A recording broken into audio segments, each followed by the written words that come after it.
اعوذ باللہ من الشیطان الرجیم بسم اللہ الرحمن الرحیم۔ معزز و مکرم ناظرین اکرام، السلام علیکم ورحمۃ اللہ وبرکاتہ۔ امید ہے کہ آپ سب خیر و عافیت سے ہوں گے۔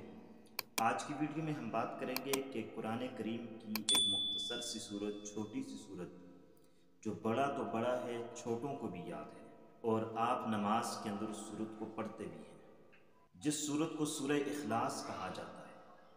سورہ اخلاص قرآن کی ایک عظیم اور اعلیٰ صورت ہے، اور یہ ایسی صورت ہے کہ یہ ہر آدمی کو یاد ہے، ہر مرد و عورت کو یاد ہے، ہر چھوٹے بڑے کو یاد ہے۔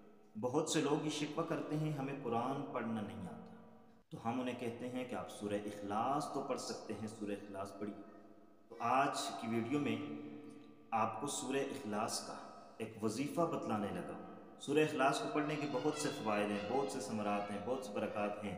ویڈیو میں نے اپلوڈ کی ہوئی ہے، آپ دیکھ سکتے ہیں، لیکن آج ایک الگ وظیفہ میں آپ کو بتلانے لگا ہوں، اور وہ وظیفہ آپ نے کیسے کرنا ہے، اس کے لیے آپ نے اپنے سر پر ہاتھ رکھ کر کرنا ہے، وہ میں پورا آپ کو بتاتا ہوں۔ اس سے پہلے آپ سورہ اخلاص کو بھی سنیے اور سورہ اخلاص کا ترجمہ بھی سنیے، کیونکہ جس وقت آپ یہ عمل کر رہے ہوں گے اس وقت آپ کو سورہ اخلاص کے الفاظ کا آنا بھی ضروری ہے اور ترجمے کا ذہن کے اندر ہونا بھی ضروری ہے۔ آئیے سورہ اخلاص کو بمائے ترجمہ سنتے ہیں، اس کے بعد ہم وظیفے کی طرف بڑھتے ہیں۔ بسم اللہ الرحمن الرحیم۔ قل هو اللہ احد اللہ الصمد لم یلد ولم یولد ولم یکن له کفوا احد۔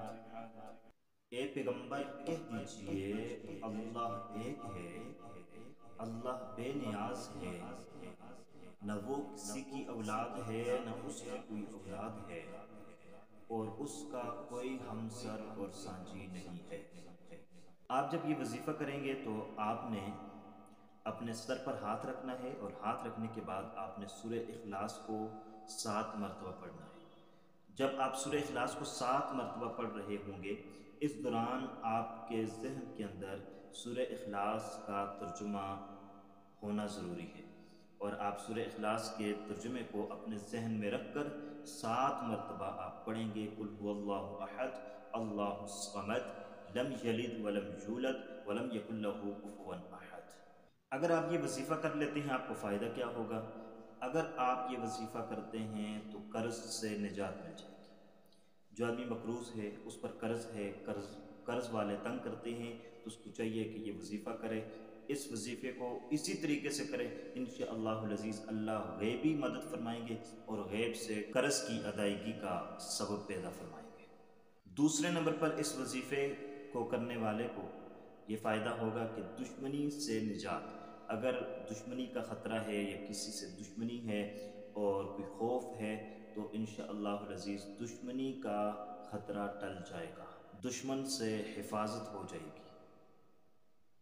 تیسرے نمبر پر کسی بھی قسم کا خوف ہے، چاہے کسی شخص سے ہے، چاہے کسی جانور سے ہے، چاہے کوئی اور خوف اور ڈر دل میں موجود ہے، انشاءاللہ العزیز یہ وظیفہ کرنے سے وہ خوف اور ڈر بھی دل سے نکل جائے گا۔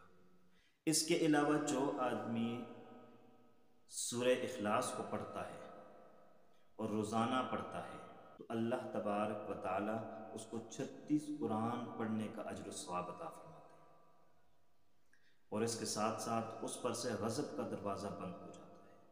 اللہ کا غضب، اللہ کا غصہ اس پر نہیں آتا، اس لیے کہ وہ سورہ اخلاص کو پڑھنے والا ہے۔ سورہ اخلاص کو پڑھنے کا معمول بنائیے، بطور وظیفہ اگر آپ پڑھنا چاہتے ہیں تو اس طریقے سے پڑھیے، انشاءاللہ العزیز یہ 3 فوائد آپ کو حاصل ہوں گے۔ امید کرتے ہیں کہ آپ کو ہماری آج کی ویڈیو پسند آئی ہوگی۔ اگر پسند آئی ہے تو لائک کر لیجئے گا، چینل پر نئے ہیں تو سبسکرائب کر لیجئے گا۔ اللہ حافظ، السلام علیکم ورحمۃ اللہ وبرکاتہ۔